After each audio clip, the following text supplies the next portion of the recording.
Durante 300 mil anos, uma espécie dominou os gelos da Europa com força, inteligência e uma adaptação quase perfeita ao frio implacável. Eram os Neandertais, caçadores incansáveis, artesãos habilidosos e sobreviventes natos de um mundo congelado.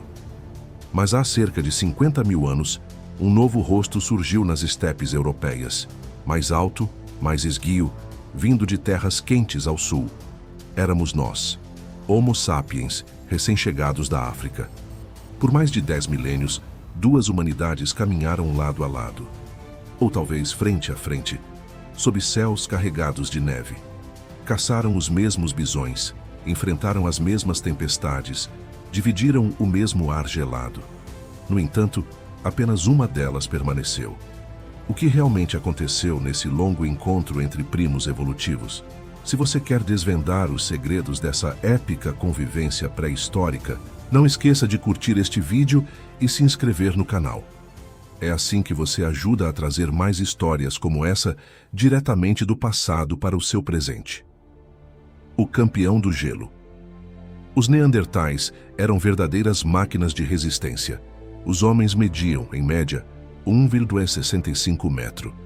Mas sua estrutura corporal era densa, compacta, repleta de músculos e ossos robustos. Um adulto podia pesar até 80 quilos, com um tórax largo e uma pelve ampla. Traços que, segundo especialistas como Chris Stringer, do Museu de História Natural de Londres, obedeciam à regra de Bergman: corpos mais volumosos perdem menos calor. Seu nariz proeminente funcionava como um trocador de calor natural, aquecendo e umedecendo o ar seco antes que atingisse os pulmões. E contra o senso comum, seu cérebro era até maior que o nosso, chegando a 1.600 centímetros cúbicos.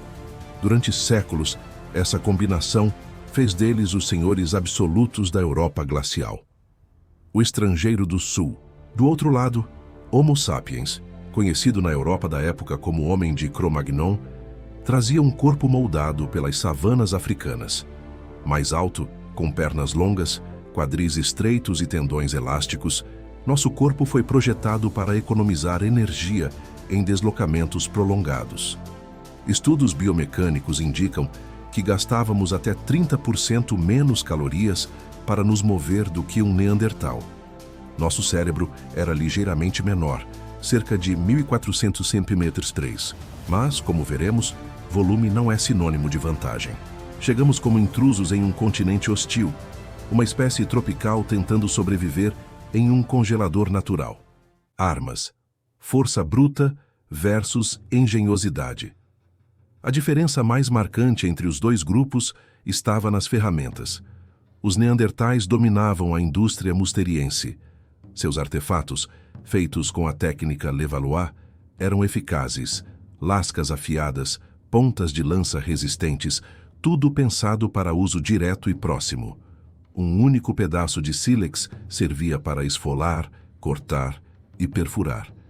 Uma espécie de canivete suíço da Idade da Pedra. Mas havia um preço. Essas ferramentas exigiam contato íntimo com a presa. Suas lanças eram pesadas, feitas para empurrar, não para arremessar. Caçar significava encarar um mamute de perto e pagar com ferimentos frequentes. Análises de fósseis, como as conduzidas por Eric Trinkaus, revelam traumas comparáveis aos de vaqueiros modernos. Fraturas no crânio, braços quebrados, lesões na coluna. Já os Homo sapiens trouxeram à indústria aurinhaciana, uma verdadeira revolução técnica. Em vez de uma única ferramenta multifuncional, produzíamos lâminas finas e longas, especializadas, raspadores para couro, buris para entalhar osso, perfuradores para fazer furos. Mais importante, dominamos outros materiais. Em sítios como a caverna de Vogelherd, na Alemanha, encontramos agulhas de osso com olho, uma invenção aparentemente simples, mas transformadora. Com elas, costurávamos roupas ajustadas em camadas feitas de peles. Enquanto os Neandertais usavam mantos soltos, nós tínhamos tecnologia vestível, que retinha calor com eficiência. E então veio a arma definitiva, o propulsor, ou atlatel. Esse bastão de madeira ou osso ampliava o alcance do braço humano, lançando dardos leves a mais de 30 metros com precisão letal. Não era mais preciso sentir o hálito quente de um bisão para matá-lo. Enquanto o Neandertal lutava corpo a corpo, nós atirávamos do outro lado do rio. Estratégias de sobrevivência, especialistas versus generalistas. Os Neandertais eram hipercarnívoros, especialistas em abater megafauna, mamutes, rinocerontes lanudos, cavalos selvagens. Sua tática? Emboscada e força bruta. Funcionava, mas era arriscada. Cada refeição podia ser a última. Nós, por outro lado, éramos mestres da versatilidade. Além de grandes mamíferos, comíamos peixe. Evidências de anzóis de osso e arpões com farpas são comuns em nossos acampamentos. Caçávamos aves migratórias, como gansos, e até pequenos mamíferos, como lebres, provavelmente com armadilhas e redes. Essa dieta diversificada era uma rede de segurança. Quando o clima mudava e os rebanhos migravam, os neandertais entravam em crise. Nós apenas mudávamos o cardápio.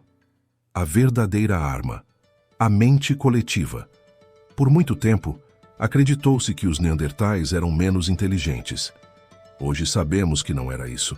A diferença estava na forma como organizavam suas sociedades. Estudos genéticos liderados por Svante Pääbo, do Instituto Max Planck, revelaram algo crucial. Os neandertais tinham baixa diversidade genética e sinais claros de endogamia.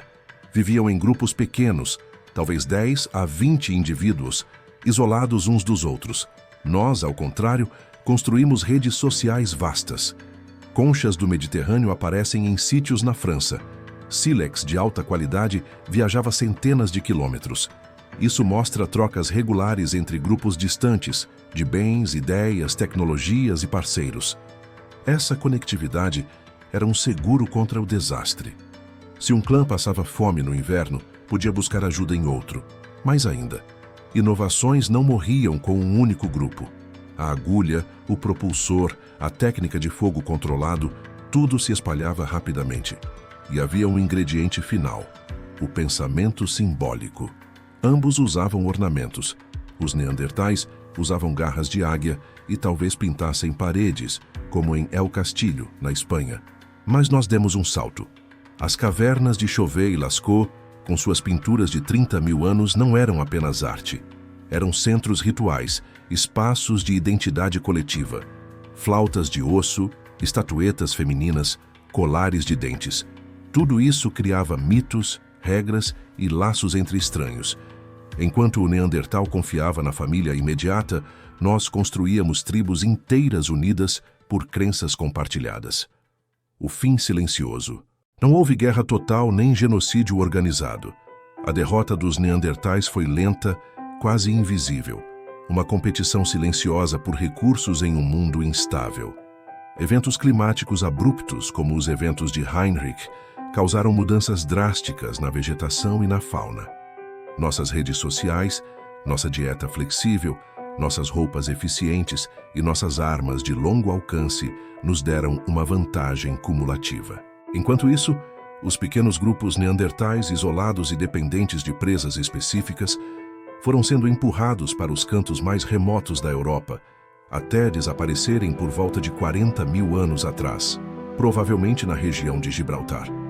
Mas a história não termina ali. Análises do DNA antigo, como o do homem de Ust-Ishin, um Homo sapiens de 45 mil anos encontrado na Sibéria, revelaram algo surpreendente. Ele tinha um ancestral neandertal recente. Hoje, qualquer pessoa fora da África carrega entre 1% e 3% de DNA neandertal. Não os eliminamos por completo. Absorvemos parte deles. Eles não se foram, vivem em nós, em fragmentos genéticos que influenciam desde o sistema imunológico até a cor da pele. Conclusão: vitória pela conexão. O confronto entre neandertais e Homo sapiens não foi decidido pela força bruta, mas pela capacidade de inovar, adaptar e, acima de tudo, cooperar. Enquanto um era o especialista supremo, o outro era o generalista resiliente. Num mundo em constante mudança, venceu quem soube se conectar com a natureza, com a tecnologia e, principalmente, com os outros. A lição do passado é clara: sobreviver não é apenas resistir, é compartilhar.